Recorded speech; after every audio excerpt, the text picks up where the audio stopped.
one reason why I'm excited about this episode is just how topical it is. So just last night, one of my best friends said, Franziska, what do you think about carbon credits? What do you think about offsets? And I was like, I looked at him, I'm like, oh, I took a big sigh and I'm like, do you want how long have you got basically? And he said, well, like 3 minutes. And I was like, oh, I'm sorry, I can do 30 seconds or half an hour.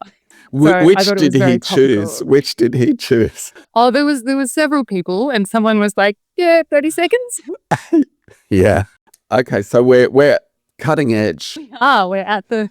Well, it kind of feels like, on one hand, we're cutting edge. Like this is still an important discussion, but it's one that's been going for ages and evolving, and the paradigm's been changing, and the definitions have been refined. So it's sort of good to have a little checkpoint of what is it now?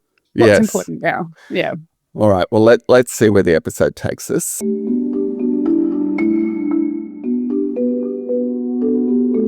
Hello, Franziska Curran. Hello, Murray Griffin. How are you going? Good.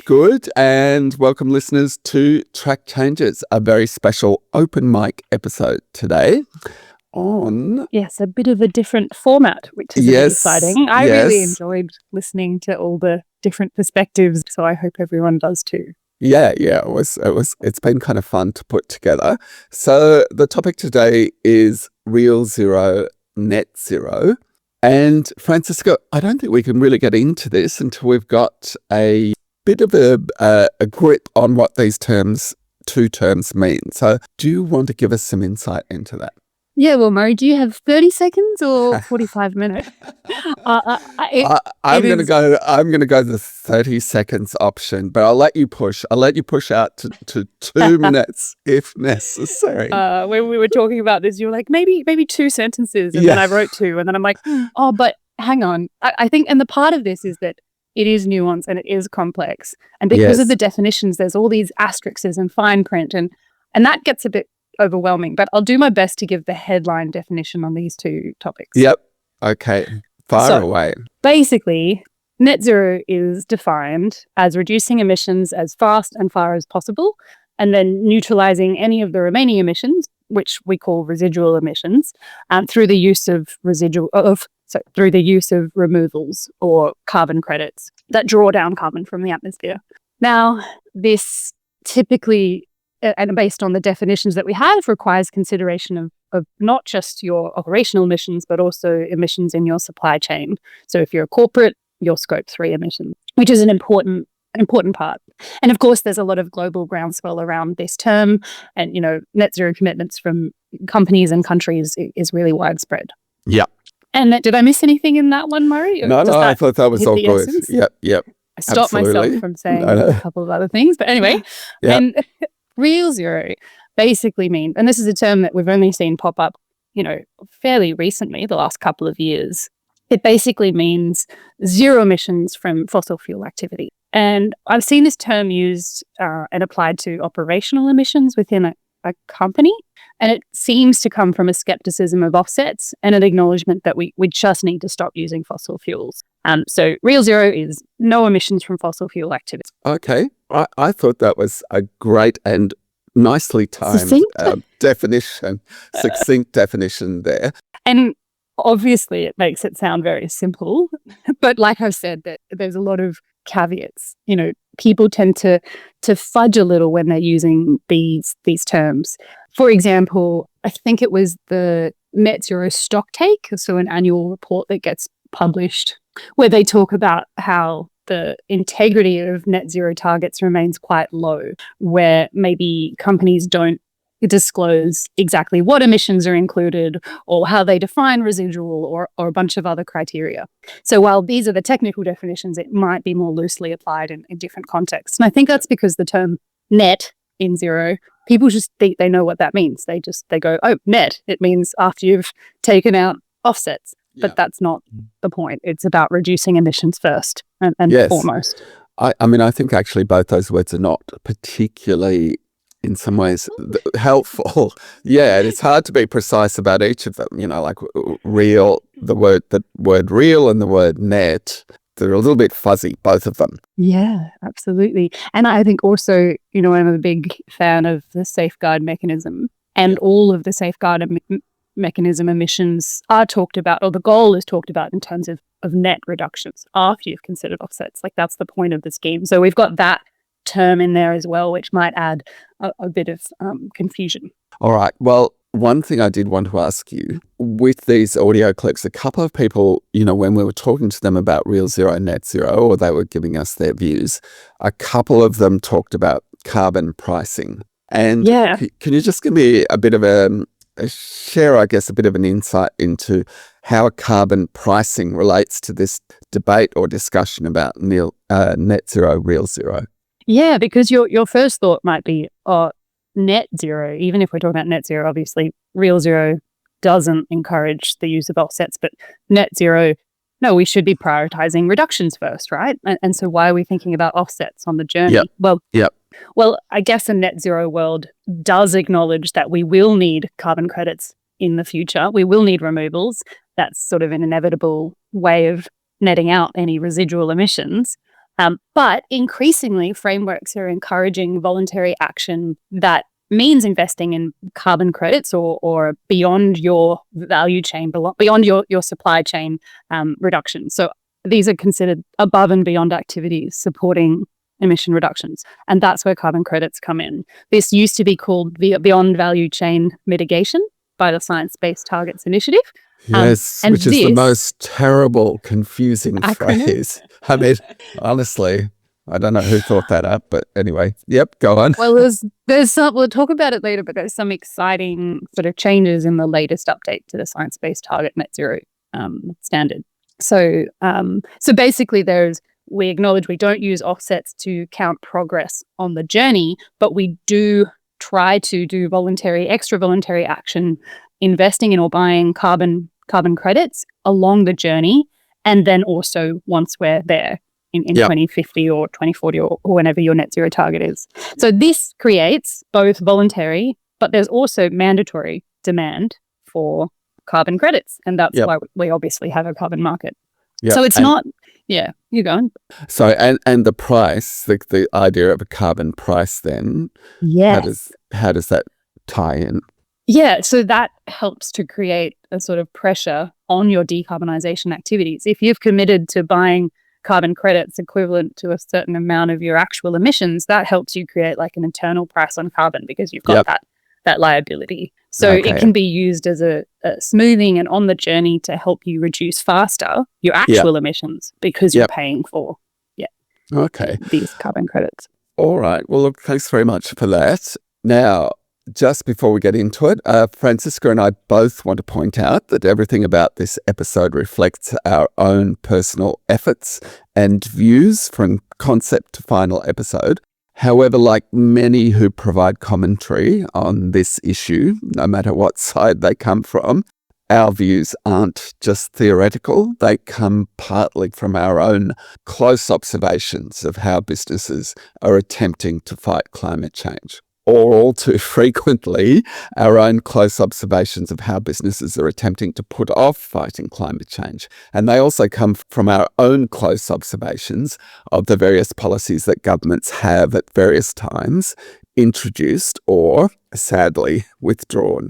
And in my case, as well as having a backstory as a journalist doing the best job I could to report fairly on various sides of lots of different climate change debates, including the debate over real zero, net zero. I've also done work as a communications consultant for a wide range of organisations, including the Carbon Market Institute.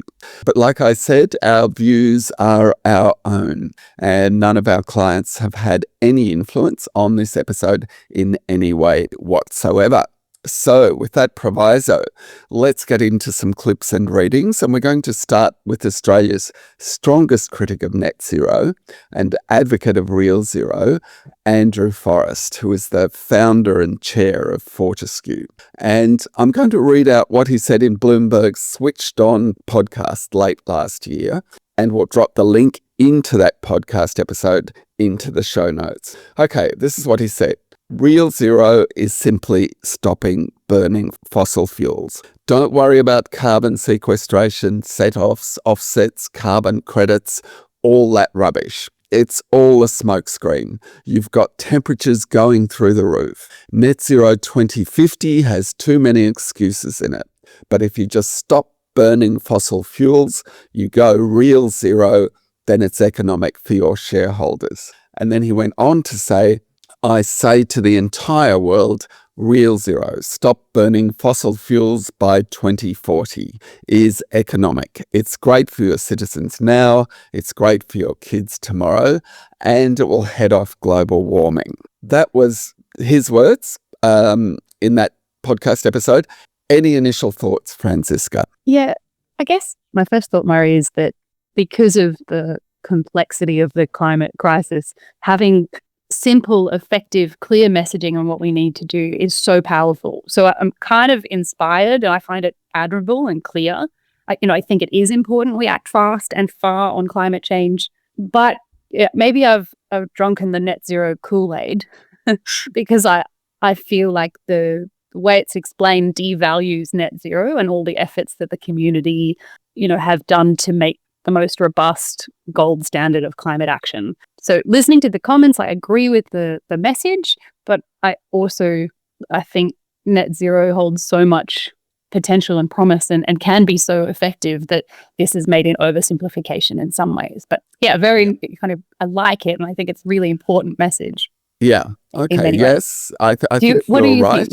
Well, I kind of agree with you. It's sort of a baby and bathwater warning that you're sounding there, which I kind of agree with.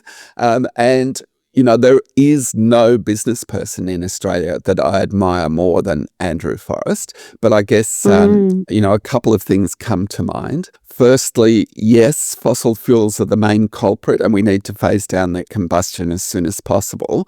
But they're only slightly more than 2/3 of our total emissions. So we're left with about 30% that are from other sources, and we have to deal with those somehow. We can't just pretend they don't exist. And secondly, despite its ambitions, Fortescue currently relies substantially on carbon credits to comply with its own obligations under the Federal Emissions Reduction Scheme that you mentioned earlier, known as the Safeguard Scheme. Now, some people are going to say, but that's because Fortescue has to use credits to meet its safeguard obligations. But that's actually not true. It's perfectly entitled, like every company, to meet its current safeguard obligations by reducing its own emissions and not relying on carbon credits. It's just that it's currently not economically or technically feasible for Fortescue to do that.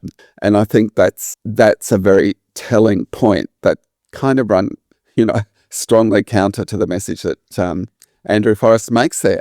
Okay, well, let's... Murray, if I can also add that the thing that this doesn't talk about is Scope 3. And net zero is very clear, or net zero frameworks are very clear on the need to consider your supply chain and your Scope 3 emissions. Yeah. Whereas I think that's still a question. Like, what about influencing your supply chain and your downstream emissions to also be, particularly, for example, the emissions downstream from the use of iron ore that you sell overseas. Exactly. And Fortescue does acknowledge that as well. They clearly acknowledge that. So that doesn't devalue real zero, but it says it's sort of not enough. It doesn't cover everything. That's a realistic perspective of real zero. Yeah, that's a good point, because it does actually not rule out using carbon credits in Scope 3, while it's also investing in, strategies and approaches to directly reduce its Scope 3 emissions, which is the term that we use to describe supply chain or value chain emissions. Okay, our next audio clip is from Elijah Butler, who is a senior sustainability advisor and who has an environmental and chemical engineering degree. And I'm just going to say that Elijah has provided the best introduction of 100%. All our audio clips. And also you'll hear him refer to himself as having had experience in the Big Four. And by that, he means experience in one of Australia's 4 largest consulting firms. Okay, off we go. I'm Elijah Butler, human being on planet Earth. I work in sustainability, very passionate about the transition, experience in the Big Four and other global consulting sees. Real zero and net zero. What's the importance of each? And It's a really, really interesting question, and I think emphasises the importance of responsible discourse, particularly as a sustainability professional. Net zero, we do the best that we can technologically and economically to reduce emissions as much as possible, whilst meeting remaining residual emissions with carbon credits. Real zero is, to my understanding, just no need of carbon credits. You operate with zero emissions impact to the climate. This is a bit of a double-edged sword where there's a cost of action, there's a cost of inaction. There is a huge role of a carbon price that's fundamental to balancing the scales between incumbent technology and new technology that will actually help and achieve a somewhat real zero future. However, without that carbon price and without those regulatory frameworks that support a carbon price, then that future, whether it be net zero or real zero, doesn't really matter. And the reason why I say that is because a carbon price also incentivizes things like planting projects, which are really, really beneficial for the climate, the environment. It can be done today with the benefits realised by future generations without the constraints of renewable energy uptake and technological transformation in the industrial sector. So I really appreciate how quickly Elijah gets to the point and the framing around it being a carbon credit problem, which is, I think, the core part of the debate, one core part of the debate. The other core part is obviously fossil fuel consumption and how one thinks it needs to stop immediately and the other sort of might not have such a stance on it. But I also really appreciate how Elijah emphasizes that carbon price role and how it can help to drive those cost reductions for actual reductions, but in the interim can incentivize these planting projects, which actually have diverse and widespread benefits for communities and land when done well. Yep. And you mean planting projects that, they pull carbon dioxide, the planted trees pull carbon dioxide out of the atmosphere and earn carbon credits by doing so. So when you say carbon credits problem, tell me what you're getting at there. Yeah, teasing out that one term accepts carbon credits in some form and the other term rejects them, basically. And I think that sort of is the broader debate that's happening here, in which we also have terms like carbon neutral. And I think that the evolution of the paradigm, accepted carbon neutral in the past, now we've moved to net zero. And then we're questioning, is real zero the next paradigm? Is it the next thing along that now rejects the use of offsets at all? So he kind of hones in on this spectrum, but acknowledges the benefits that carbon credits can have on the way in driving price reductions. And maybe our next open mic episode should be on carbon credits and issues around carbon credits, integrity and so on. Murray, I don't know. This one was hard enough as it is. That could be our New Year's resolution, Franziska. Okay, so on we go. So our next clip is from environmental engineer and senior consultant with Amphesis, Grace Tully. Let's hear what she has to say. Hi, Franzi. I wonder if right now the argument of net zero versus real zero should maybe be answered based on palatability rather than climate science. I'm thinking of this specifically in relation to our heaviest emitting industrial clients with facilities currently captured under the safeguard mechanism. Net zero is clearly the more achievable of the two outcomes, yet it's still viewed by most of our big industrial clients as an end state that's going to be, incredibly hard to achieve. I'd say that it's commonly accepted that in less than 15 years, there's going to have to be significant shifts in both the availability and the costs for key abatement technologies and alternative energy sources. And honestly, I'm not convinced that there's a great amount of faith in our ability to get there.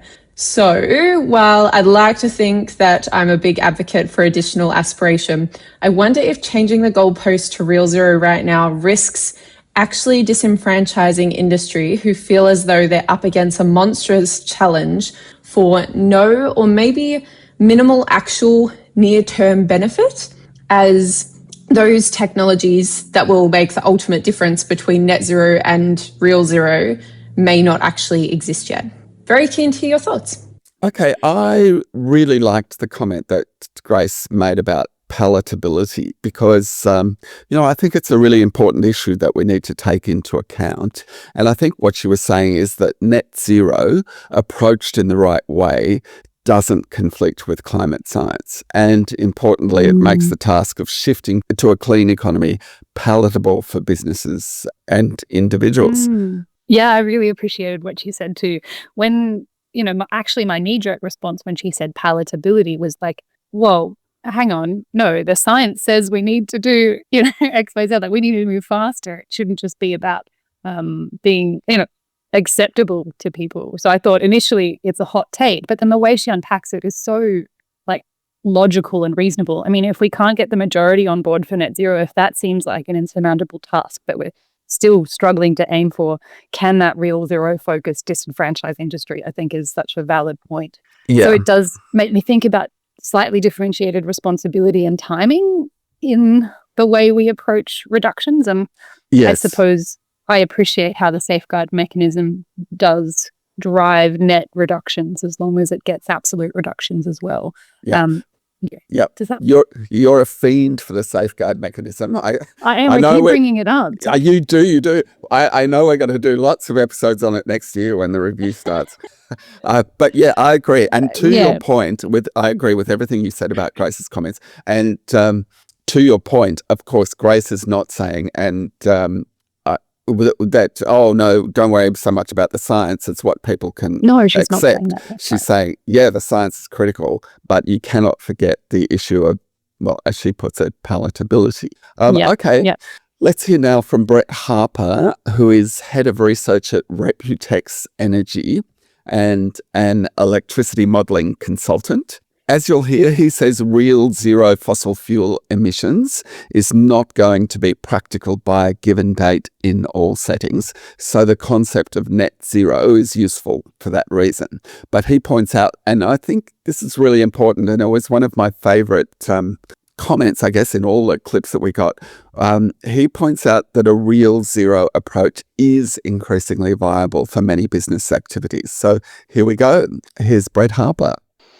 Well, in terms of stopping dangerous climate change, achieving real kind of zero fossil greenhouse gas emissions is usually your goal from a climatic perspective, but it's not always going to be practical in all instances, certainly by a given date. So that's where, the idea of net zero can come into play, where you can go as far as you can go at the current time and then keep track of your remaining emissions and try to offset some of those emissions by having someone else generate credits kind of on your behalf to put effort into areas other than where you can reduce emissions at the current time. Well, I guess the thing that I would keep in mind is that real zero is what you're aiming to do for yourself or your business or your facility. You're trying to get your emissions down to zero fossil greenhouse gas emissions. That, is increasingly looking like a possibility in many instances where it probably wasn't as few as 5 years ago. We're now seeing all kinds of new pathways, new decarbonization technologies that allow you to continue to do or make whatever it is you're doing in a clean, green way that doesn't require fossil fuel emissions. Now, that's not always the case, and it can be quite complex. It can be quite expensive. And so I think that's where the idea of net zero can come in handy when you're talking about broad swaths of different industries or parts of the economy or national targets, acknowledging that they are not all going to be able to get to real zero emissions. But if you can still achieve it on a net accounting basis, then you can aim for that as your goal. So what did you think, Franziska?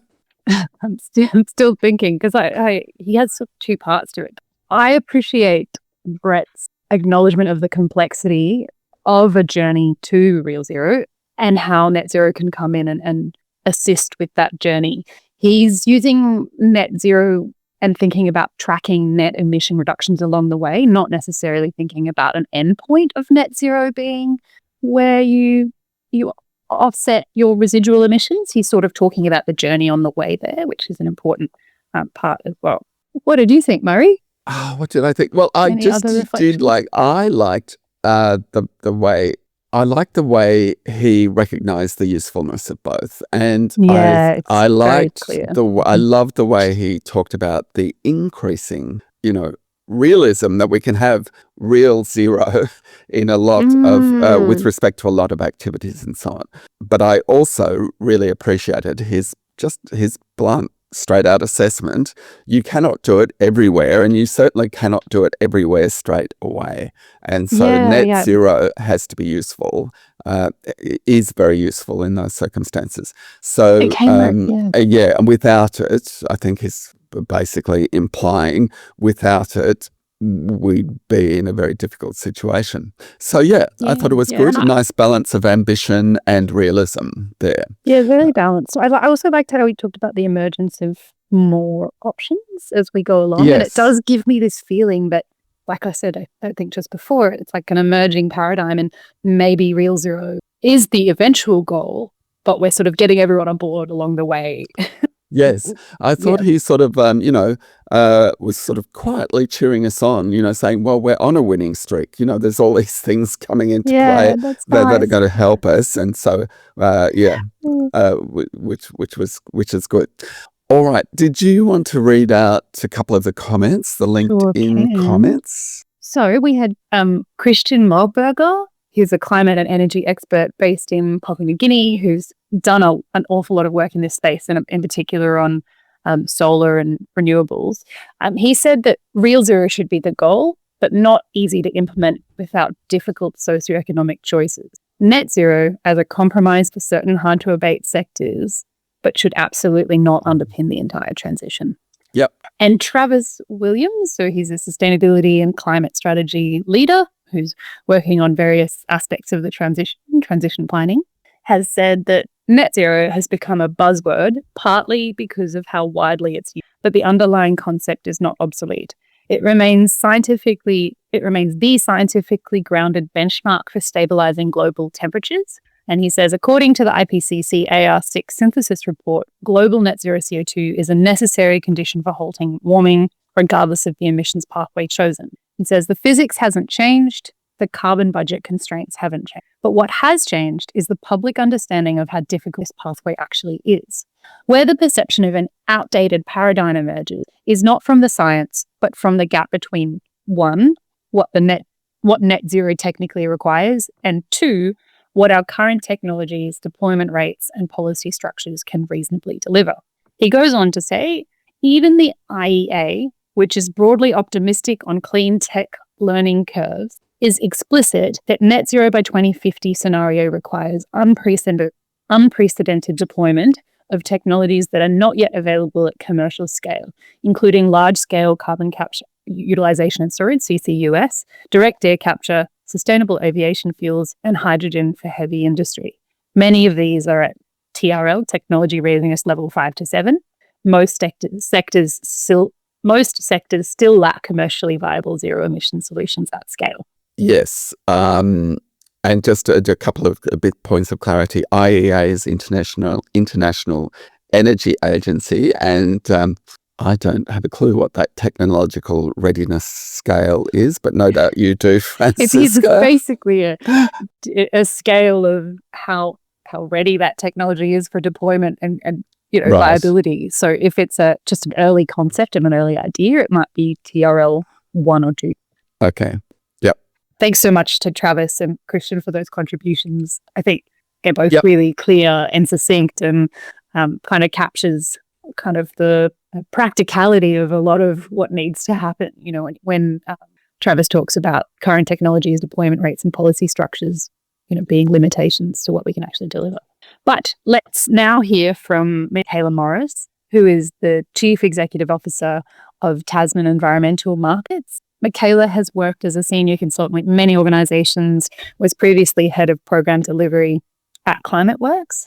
She also has a master's degree in climate change from Melbourne University, and just an all-round really impressive set of experiences. Yes. So heads up, these comments are an extract from a track change's podcast episode done earlier in the year. So feel free to go and give that a listen as well. Here we go. First fundamental is that you set and follow a science-based emission reduction target that's appropriate for your sector and your region, and you have a credible transition plan. So that's the foundation. You need that. There's no point of using carbon credits if you don't have, that fundamental element in place. And then carbon credits are then reserved for one of four things, in my opinion. One's obviously, residual emissions in the net zero target year. So after you've reduced your absolute emissions in line with science and your carbon budget, the bit at the end that cannot be abated, that's where you likely use carbon credits. The other area is, you go voluntarily above and beyond in your operational emission reductions in any given year. So do more to make that voluntary. Don't deduct that from your pathway, but do more. The third one would be invest in carbon dioxide removal, because we need to scale up demand so we can catalyze all these technologies, bring down cost curves. So we can suck down greenhouse gas emissions from the air at the time when we need them. And then fourthly, as a former greenhouse gas accountant and consultant, a company can do everything right and reduce emissions in line with science. But in any given year, there's ups and downs, the lumpy bits that just happen in the real economy. Like you sell more product or you acquire emissions intensive competitor, I don't know. And carbon credits can help you instead of just letting your target lapse and not achieving it that year, it can help you tie over and make good on that overshoot, and then just buy your time to make up for it in a subsequent year. So any thoughts? So that was so clear, and I love the very clear picture of what carbon credits are reserved for, those four things: residual emissions, voluntary above and beyond, investing in removals, and then the fourth was the smoothing to not achieve. So the smoothing when you can't achieve a target 1 year because of fluctuations in your business, which is, by the way, how the safeguard mechanism should work. Yep, I thought it was good. And also that point about it, you need first to have a target, a science-based emissions reduction target. Yes, so that was very absolutely. good as well. Okay, let's hear now from Chris Halliwell, who is co-founder and chief executive of Core Markets, which has been active in global environment and energy markets for more than 20 years. So that's impressive enough. But one of my favorite things about Chris, which not many people know, is that he is so passionate about climate action that he commissioned a climate action mural to be painted on the outside of his home. And he made a very powerful clip a while back that features that mural. And I'll drop the link into the show notes for that. In this new audio clip, Chris issues a very valid warning on the costs of solely focusing on achieving real zero down the track at the expense of feasible broad actions now that can include carbon credits. And spoiler alert, he's got this great line in there, which is, what's the point of a few succeeding if collectively we've missed the opportunity, which I think is a really powerful point. Let's hear what Chris has to say. I just Googled the mural. It is so good. All right, I'm pressing play. So, Murray, Real Zero suggests we invest hard now in the development of new technological measures, right? Read hydrogen fuels. Now, it may result in a fractional gain in the timeline of that technology, but a huge multiple of the costs, and this cost won't be borne by government. It's not politically navigable, in a cost of living crisis. As you know, Murray, most companies won't even be able to participate in that type of a technology, yet let alone the timeline to implement it. So we're restricting uptake in such a way that we're not actually aligned with any acceptable emissions reduction pathway. And in addition, in doing so, we've overlooked the broader mitigation efforts that we could be incrementally implementing as soon as possible. So what's the point of some industries or some companies of a few succeeding if collectively we've missed the opportunity and we've all failed in the context of climate ambition, Murray? I can't get my head around how that is defensible. I've tried. I cannot. So what you're doing in that instance is you're delaying mitigation to wait for the right technology, and that is far more expensive than taking progressive action now. And that comes from the IPCC themselves, right? We're at risk of losing a few percent of global GDP per year if the transition is postponed. Whereas conversely, Net zero, yes, with a stringent use of irrefutably high impact carbon credits, it's achievable, it's economically rational pathway, and it unlocks all the broader ecosystem shifts that we need.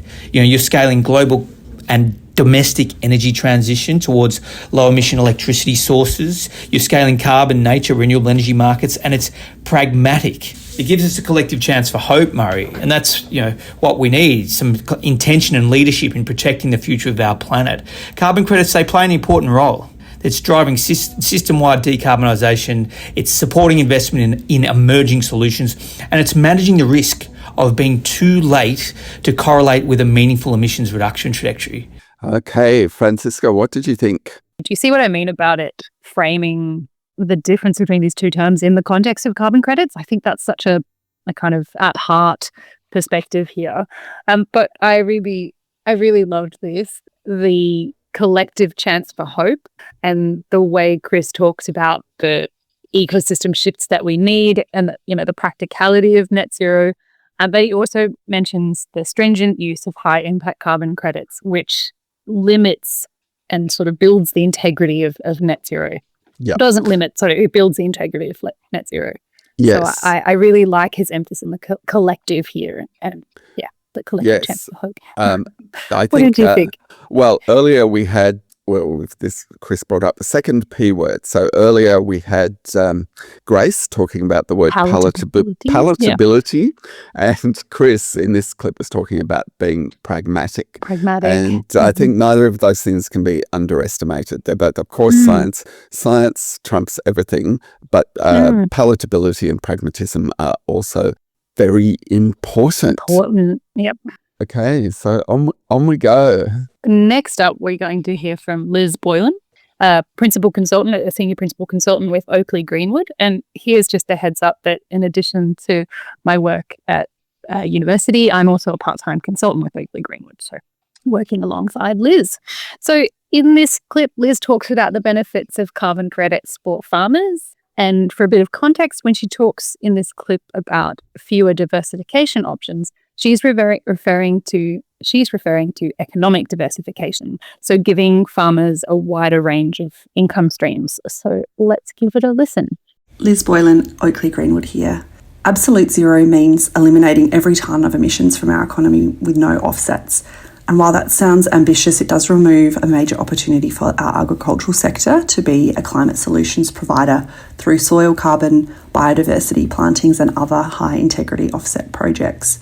Net zero still requires really deep cuts through our agricultural sector in methane, fertiliser emissions and fossil fuel use, but it does accept that there are some residual emissions that are technically or economically unavoidable. If we pursue absolute zero, farmers and our communities in the regions could lose access to those carbon markets, which means they also face fewer diversification options. And we do see higher decarbonisation costs then shift onto regional industries. And we also can't overlook energy security. Rural communities rely on long supply chains and essential machinery. So a small managed fossil fuel allowance in later years, it keeps farms reliable and resilient. So again, we hear that deep cuts are common across both goals, but then the benefits to the regions and to the resilience of the regions and the economic diversification of the regions seems to be better for a net zero world. She talks about a small managed fossil fuel alliance at that endpoint or close to the net zero goal. So I appreciate the perspective of the regions and how it's not something we think about as much in this voluntary world, but it's so important. Yes. Most of the carbon credits are generated and a lot of the benefits and risks of climate change are felt. Okay, well, let's hear now our last clip, which is from Tim Buckley, who is founder and director of the Climate Energy Finance think tank. And Tim is a passionate, thoughtful and influential advocate for ambitious climate action. And as you'll hear in this clip, he is charmingly at ease with either concept, which is a bit of a relief. But he says what we do need is a price on carbon. Here we go. Let's go. Murray, I am fine with net zero or real zero. At the end of the day, we need collectively to act with urgency and scale on the climate science, we need to pivot away from our fossil fuel intensive, emissions intensive industries and practices and lifestyle to embrace zero emissions alternatives. So you don't need offsets when you're dealing with firmed renewable energy, when you have wind and solar backed up by pumped hydro storage, demand response management and batteries. But I also would like to see scale and speed of implementation. And so to me, I'm from finance, I want a price on carbon. I want a high regulated and progressively increasing price on carbon, and that will drive the financial markets to solve this problem. Now, in the meantime, some companies will continue to pollute. At the end of the day, we don't want to throw out assets before they reach their end of useful life. So having a price on carbon pollution allows you to make an economic decision to say, I'll keep my old gas water heater system for another 5 years, but I'll pay the emissions profile of that by buying offsets. And then as soon as it reaches an economic end of life, I will replace it with a zero emissions alternative. But in the meantime, I will be paying my dues. And the same applies to industry. We want them to actually do an orderly transition. We want them to do an orderly accelerated transition. They should have done it 10 or 20 years ago. We all should have, but the reality is we didn't. So therefore, I would like to see as much urgency, as much scale, with as little economic cost to everyone involved as possible. Oh, that's fantastic. I really appreciated his clarity, a clear message about kind of what's the best way to get stuff done, rapidly decarbonize. And he definitely pragmatism and palatability, but also the third P of this is the price on carbon. Yes, absolutely. Yes. A clear clarion call. He's very good at delivering those. Yeah. Okay. All right. Let's head into our reflections. So in this part of the episode, we're going to talk about our views, which is sort of shaped by our own experiences and by what we've heard today.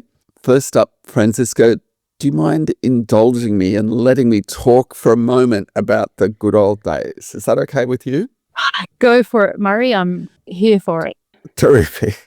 Okay, well, thanks very much. When I say the good old days, I mean about 5 years ago, because back then all the utilities that I used, my electricity and gas provider, Telstra and Australia Post, would buy an equivalent number of carbon credits that matched the emissions resulting from my use of their products. I never for a second thought the arrangement was as good as them providing me with those services without causing any emissions in the first place. But I did think, and I still think, that we're better off when they did offer that. Back then, I felt empowered as a consumer, and now I don't, or at least not to the same extent. I feel disempowered. So I exercise climate action through the ballot box, but not in my role as a consumer. And in the case of Australia Post, for example, in each of the 3 years from 2020 to 2023, Australia Post purchased more than 100,000 carbon credits. And those credits, they weren't being counted towards meeting Australia Post's own 2025 targets. Instead, they were simply being purchased as part of Australia Post's attempts to demonstrate to me and other customers that they were providing a service that I should value. Some people are dismissive of that and say it's just companies chasing down the halo effect, but I reckon we could do a bit more of the halo effect because it can't all be the hair shirt effect. So what you said makes me think of a few different things. Firstly, what you're describing was carbon neutrality under the Climate Active program. So they would have been certified as Climate Active carbon neutral, and they would have had to do their greenhouse gas account. And then for any of the services or products that they sold that were opt-in or that were fully carbon neutral, they would have to buy offsets for. And I suppose Climate Active, operational since 2010, is also undergoing a massive transformation and shift. They've been in consultation since 2023. We're hoping for a clear direction on what's next from them. But what is clear is the changing expectations on corporate voluntary climate action that offsets are not enough and deep decarbonisation is necessary and offsets should be above and beyond. But the other thing that what you said that made me think of is the tension between individual action and, like you said, the empowerment that you felt at being able to buy something that was voluntarily working towards a better climate future. So the tension between individual action versus systemic or corporate or government action. And where we sit in that, like, what do we have at our disposal as individuals? And like you said, voting, or, you know, if we don't have these choices at our disposal, do we need more choices? Do we need more people to be informed? And are we actually powerless in a lot of ways to the transition as individuals? Yes. Well, I don't think we need to be, but I think there is a risk that we feel that way. Do become powerless if organisations don't provide these avenues, like above and beyond use of carbon credits to get us as their customers and keep us engaged as their customers. But it's interesting, you referred there to Climate Active, and that has been just under review for so long. In fact, there's actually been 3 UN climate summits in the 3 years since that program was under review. And I think a lot of the issues around real zero, net zero, I think the government has to bear some of the blame, quite a lot of the blame, for not providing clear insight of its own expectations on these issues by the completion of its review of Climate Active. The other thing you alluded to is sort of how these issues are framed, how we talk about them.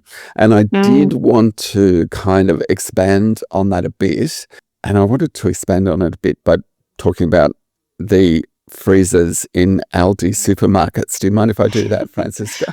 Go for it. I know nothing about Aldi supermarket freezers. Do you often hear people say, when they're talking about carbon credits, they say, people don't understand the terminology, carbon neutral offsetting, blah, blah, blah, and the language isn't clear enough and pulls the wool over people's eyes.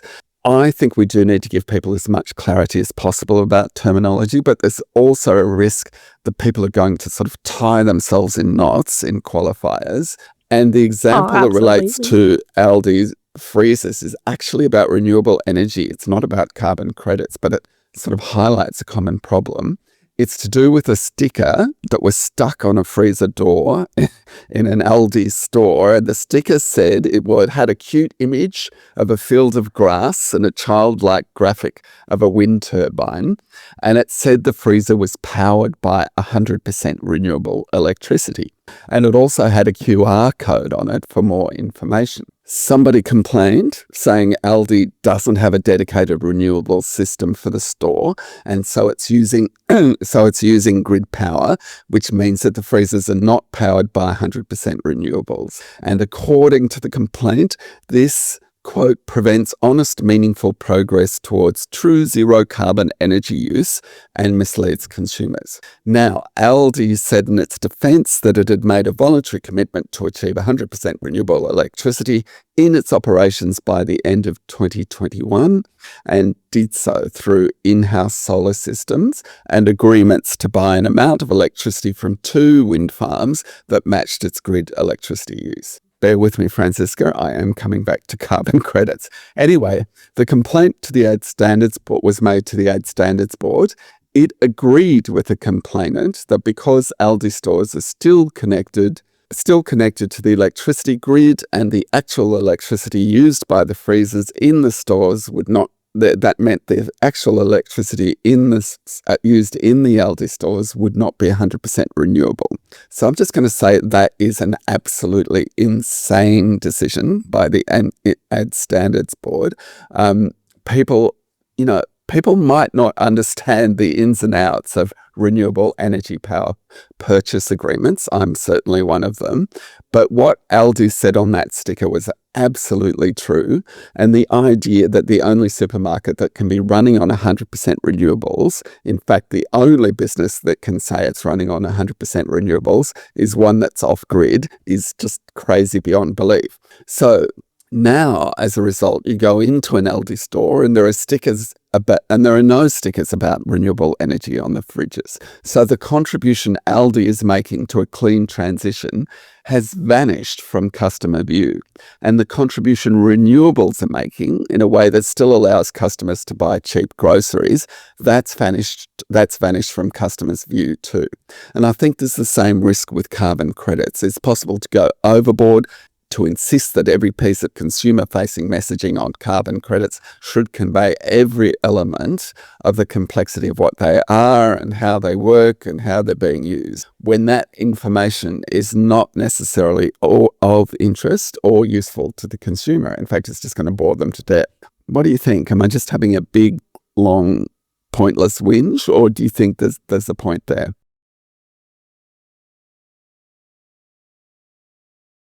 You're mute. Oh my gosh, how long have I been muted for? Did you go away and make yourself a coffee while I was on that rant? No, I've been here the whole time. Have I not said anything? You haven't said anything. Oh, okay, so I must have been muted while you were talking accidentally. Yeah. No, Murray, you're not just having a whinge, or maybe it's okay to have a whinge sometimes when things are frustrating. And I think at the heart of what you've said is two things. One is this tension between good and perfect in corporate climate action.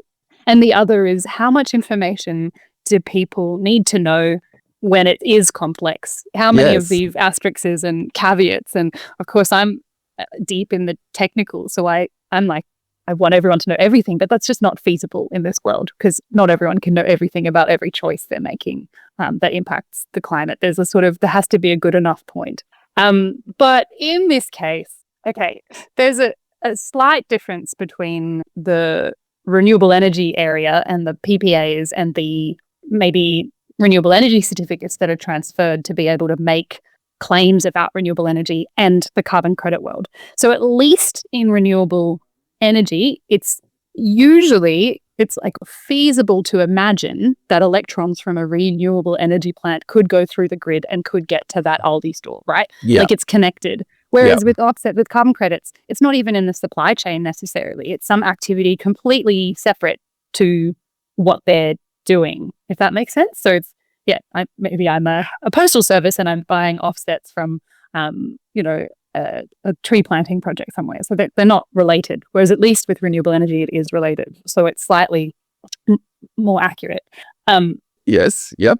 But I think what you're saying is still true. And in this example, that sort of supports your criticism of the Aldi inability to have that claim. Yes. Yeah. It's interesting that you talk about being connected, because the other connected or not connected, because, the other thing that I think is a relevant topic here is the issue of sharing, because, one of the great benefits of developing a clean economy is that it can bring new social and economic shared benefits to individuals, organizations, and companies. And it also, we can also do things in a way that also shares the load in terms of meeting the costs and of making the changes that we need to make. We see that with renewable energy, where large-scale facilities sell their renewable electricity to large emitters, and where millions of households make their own contribution to our shared efforts. And I reckon the same's true of carbon credits. They help us share the load and the benefits. Yeah. Definitely when we think about an Australian context. So net zero in Australia means all the emissions within the Australian geographical boundary are offset by removal. And so any efforts to increase the reductions made in a nature or land-based manner within Australia do contribute to Australia's overall net reductions towards net zero. So I totally agree with that. But I do want to say something else about renewable energy. And I think when there's really low renewable penetration in the grid, things like PPAs coupled with renewable energy certificates, they make a lot of sense in incentivizing renewable development. But when we've got enough renewables in the grid, one important aspect is time matching. And I'm sorry, Murray, this does get a little bit into the details. Go but for it's it. where Look, you are a doctor. You are a doctor, Franziska. You're a doctor of engineering. Not in this bit, not in so this go area, for it. But where the standards are heading starts from the fact that I can't guarantee I can pay for renewable energy, I can have a PPA and I can have a renewable energy certificate, but I can't guarantee that the electrons that actually make it to my property are green. It's not like they're colored green and they walk along the wires and then I'm like, these are all green, excellent. And part of the issue is when the energy is generated and when it's consumed. And so in the middle of the day, lots of renewables in the grid, we're sometimes flooded with solar and if wind is good as well.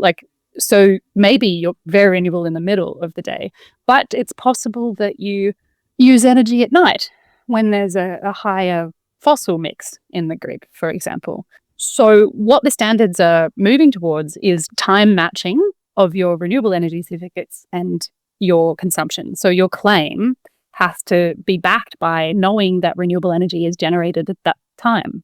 We're seeing this both in the Greenhouse Gas Protocol Scope 2 standard update, but also in the Australian context with REGOs, so Renewable Energy Guarantee of Origin certificates.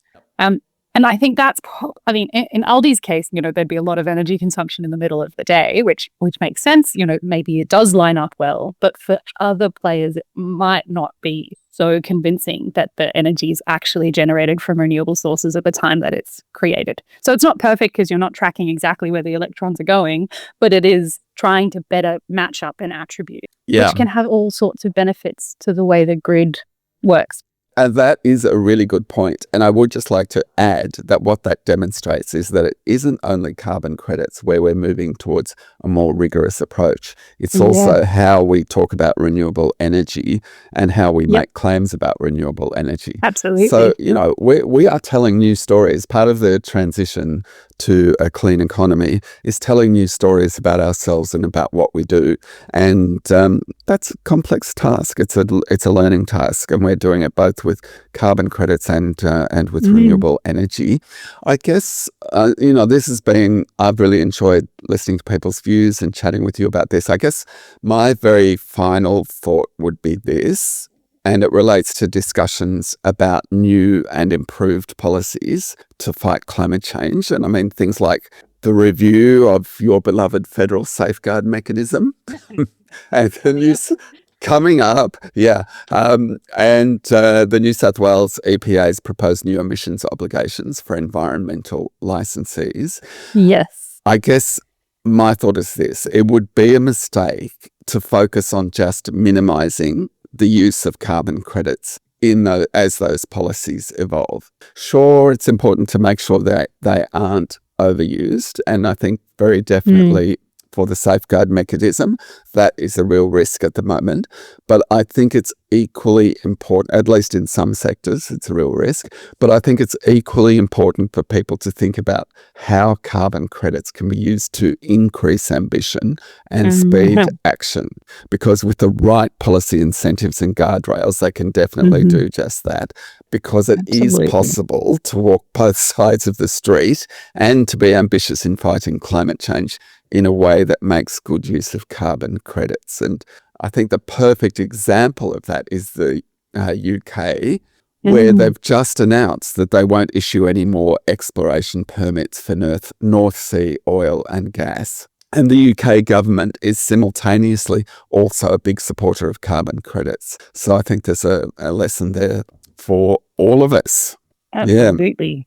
I suppose, if I may have my final thoughts. Yes, go for it. Don't want to have the final word, but I do really wish and want us all to work towards real zero and as fast as possible. But we also need to remember supply chain emissions and the complexity of all your suppliers and your customers' emissions as well, and kind of think back about that collective action and how we can drive that, bring everyone along for the journey as fast as possible, and that comes to the 3 Ps of pragmatism, palatability, and a price on carbon. Yes, I'm so glad we came up with such a sort of catchy thing. I'm so glad our contributors came guided up us to come up with the 3 Ps, all under the umbrella of aligning with the climate science, of course. Yes, absolutely. Not sacrificing that.